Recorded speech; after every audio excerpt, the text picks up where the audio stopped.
दोस्तों नमस्कार, स्वागत है एक बार फिर से। चलिए जानते हैं बिहार की ताज़ा खबरों को, लेकिन उससे पहले अगर आपने अभी तक इस चैनल को सब्सक्राइब नहीं किया तो सब्सक्राइब कर लें ताकि आपको बिहार की ताज़ा खबरें रोजाना मिलती रहे।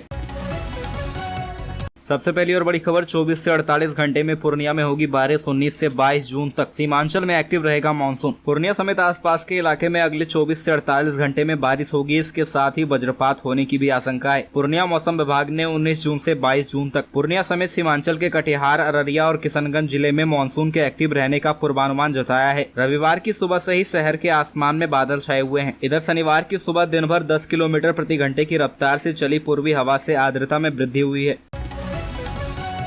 अगली खबर, सुपौल में अंधाधुंध फायरिंग, 2 लोगों की गोली मारकर हत्या। बाइक से आए थे बदमाश, टहल रहे शिक्षक को मारी 3 गोली। सुपौल में रविवार की रात बाइक से आए कुछ लोगों ने दुकान के बाहर अंधाधुंध फायरिंग की। दुकान के बाहर खड़े 2 लोगों की मौत हो गई। मरने वालों में से एक शिक्षक और एक दुकानदार है। वारदात पिपरा थाना क्षेत्र के दिना पट्टी की है। बताया जा रहा है कि अपराधियों का असली टारगेट शिक्षक था, दूसरा गलती से मारा गया। गोली की आवाज से इलाका दहल उठा। आनन फानन में दोनों को स्थानीय लोगों ने पिपरा स्वास्थ्य केंद्र इलाज के लिए पहुंचाया। डॉक्टर ने उन्हें मृत घोषित कर दिया।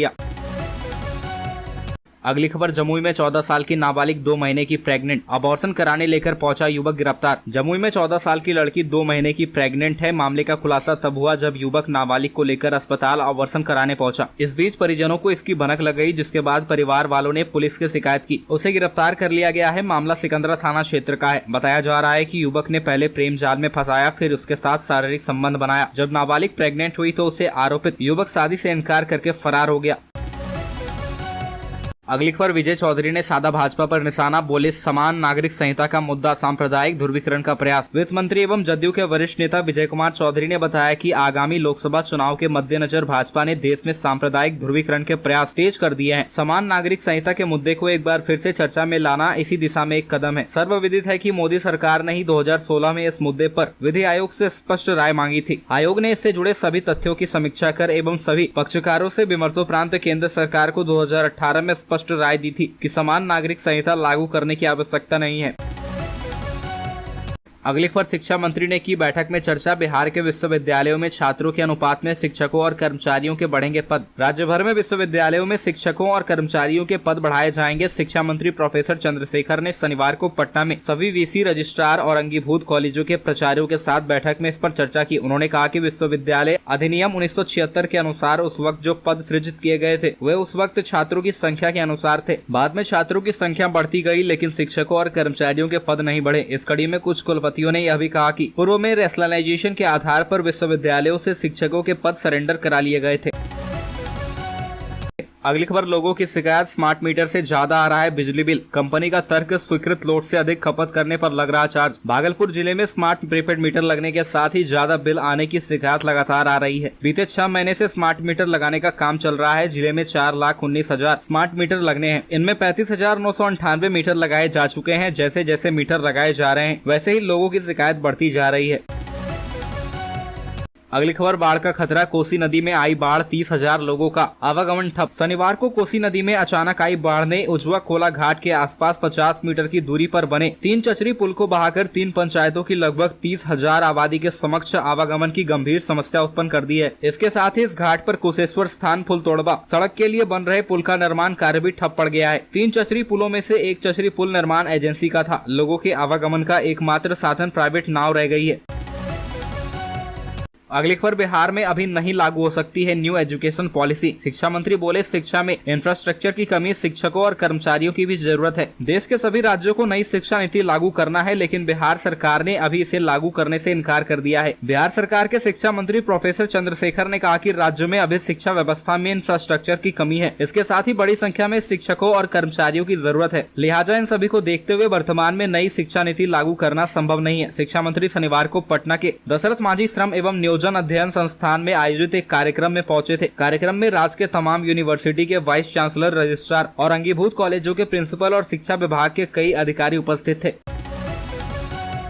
अगली खबर ललन सिंह के बाद अशोक चौधरी पर हम का निशाना, हम के नेता बोले अशोक चौधरी सीट चुने, हमारी पार्टी का सामान्य कार्यकर्ता चुनाव में पटक देगा। जीतन राम मांझी की पार्टी हिंदुस्तानी आवाम मोर्चा ने जेडीयू के राष्ट्रीय अध्यक्ष ललन सिंह के बाद नीतीश कुमार के करीबी अशोक चौधरी को निशाने पर लिया है। शनिवार को हम पार्टी के मुख्य राष्ट्रीय प्रवक्ता श्याम सुंदर सरन ने अशोक चौधरी को चुनौती दी। उन्होंने कहा कि अशोक चौधरी में हिम्मत है तो सीट चुने, बिहार से कहीं भी। हमारी पार्टी का एक साधारण कार्यकर्ता भी अगर उनको चुनाव में पटकनी न दे दे तो हम उनकी बात स्वीकार कर लेंगे।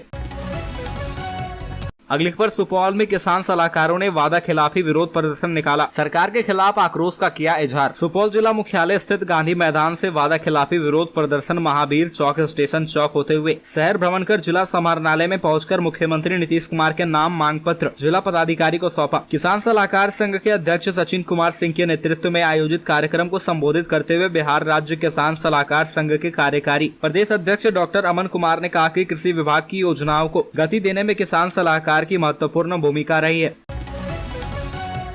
अगली खबर एनडीए में आ सकते हैं मुख्यमंत्री नीतीश कुमार, मांझी के बयान पर बीजेपी नेता ने किया समर्थन। पीके बोले लिखकर ले लीजिए, पलटी मारेंगे। पूर्व मुख्यमंत्री जीतन राम मांझी ने एक बार फिर से नीतीश कुमार के बारे में भविष्यवाणी की है कि वह ज्यादा दिन तक महागठबंधन में नहीं रहेंगे। इस बात की पुष्टि बीजेपी के प्रवक्ता नवल किशोर यादव ने भी की है। उन्होंने कहा कि कभी भी नहीं कहा जा सकता कि नीतीश कुमार एनडीए के हिस्से नहीं हो सकते हैं। वक्त आने पर वह एनडीए का हिस्सा भी हो सकते हैं, लेकिन फिलहाल उनके लिए दरवाजा बंद है। अगली खबर जमुई में किसान सलाहकारों की 13वें दिन अनिश्चितकालीन हड़ताल जारी, जनसेवकों में समायोजन की मांग पूरी न होने पर दी आंदोलन की धमकी। जमुई में किसान सलाहकार का 13वें दिन अनिश्चितकालीन हड़ताल जारी है। इसे लेकर जिले भर के कई प्रखंडों के किसान सलाहकारों ने जमुई कृषि कार्यालय में एक बैठक की है। बैठक की अध्यक्षता जिला कोषाध्यक्ष निर्मल कुमार ने किया। बिहार प्रदेश किसान सलाहकार के आह्वान पर बैठक की जा रही है। प्रदेश के किसान सलाहकारों की मांग को लेकर 13वें दिन हड़ताल जारी है। उन्होंने कहा कि विगत 13 वर्षों से अपने विभाग के कार्य के अलावा चुनाव कार्य, जाति जनगणना, सांख्यिकी विभाग, पशुपालन विभाग, लघु सिंचाई विभाग, गन्ना विधि व्यवस्था सहित अन्य विभागों का कार्य को मेहनत एवं ईमानदारी के साथ कर रहे हैं। अगली खबर बिहार में ऐतिहासिक होगी नड्डा और शाह की रैली, नितिन नवीन की हुंकार का फुस हो जाएगी विपक्षी एकता। बिहार के पूर्व पथ निर्माण मंत्री और बीजेपी नेता नितिन नवीन ने राष्ट्रीय अध्यक्ष जेपी नड्डा और केंद्रीय गृह मंत्री अमित शाह की रैली को लेकर बड़ा दावा किया है। नितिन नवीन ने कहा कि यह दोनों जनसभाएं ऐतिहासिक होगी और लोगों की भारी भीड़ जुटेगी। इसके साथ ही बीजेपी नेता नितिन नवीन ने कहा कि 24 जून को राष्ट्रीय अध्यक्ष जेपी नड्डा और 29 को अमित शाह का बिहार में कार्यक्रम है। प्रधानमंत्री के 9 साल का कार्यकाल पूरा होने के मौके पर इन जनसभाओं का आयोजन किया जा रहा है। अगली खबर विपक्षी एकता की बैठक से पहले नीतीश कुमार को झटका, कांग्रेस प्रवक्ता ने दिया इस्तीफा। बीजेपी को सत्ता से बाहर करने के लिए मुख्यमंत्री नीतीश कुमार विपक्ष को एकजुट करने में जुटे हुए हैं। 23 जून को पटना में विपक्षी दलों की बड़ी बैठक होने जा रही है, जहां पहले सहयोगी दलों की संख्या 7 थी, जो कि अब संतोष सुमन के इस्तीफे के बाद 6 रह गई है। ऐसे में सीएम नीतीश कुमार को विपक्षी दलों की बैठक से पहले एक बड़ा झटका लगा है। कांग्रेस के प्रवक्ता कुंतल कृष्ण ने अपने पद, पार्टी दोनों से इस्तीफा दे दिया है।